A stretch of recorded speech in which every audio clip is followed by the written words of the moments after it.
a lot of information available in this course, and it's important as business owners to learn how to best practice and retain all of it so that we are able to implement it properly into our business moving forward. Some tried and true practices, a method that I use for scripts and the pre-recorded videos are as follows.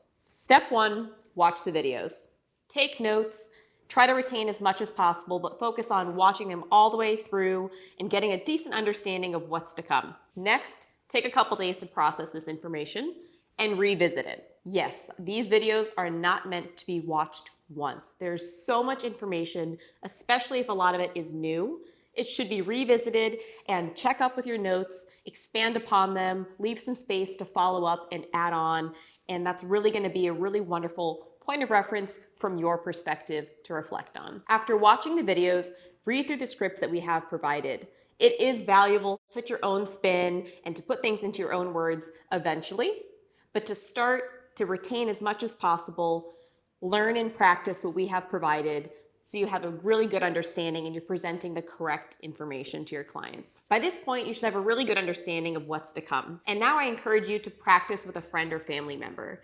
Get through that awkward role-playing part and get comfortable stating this information in your own words so it's becoming as natural as possible. It's okay if your friend or family member isn't actually looking for a house. They don't need to come back with objections just now. It's really just getting comfortable stating your portion of this process. From there, during this, you can use your bullet-pointed checklist that we have also provided to make sure you're touching on the most important parts of each step in this process. After you've gone through a couple practice rounds, I recommend recording yourself going through the process in its entirety. This could be with a friend or family member or on your own after you feel comfortable enough explaining each step of the process. I encourage agents to avoid filler words, the ums, the ahs, all of those words that imply doubt in what you're presenting. Even if you take a significant 2 to 5 second pause to gather your thoughts, this recording is for your own training purposes, so it's okay if it doesn't flow as perfectly.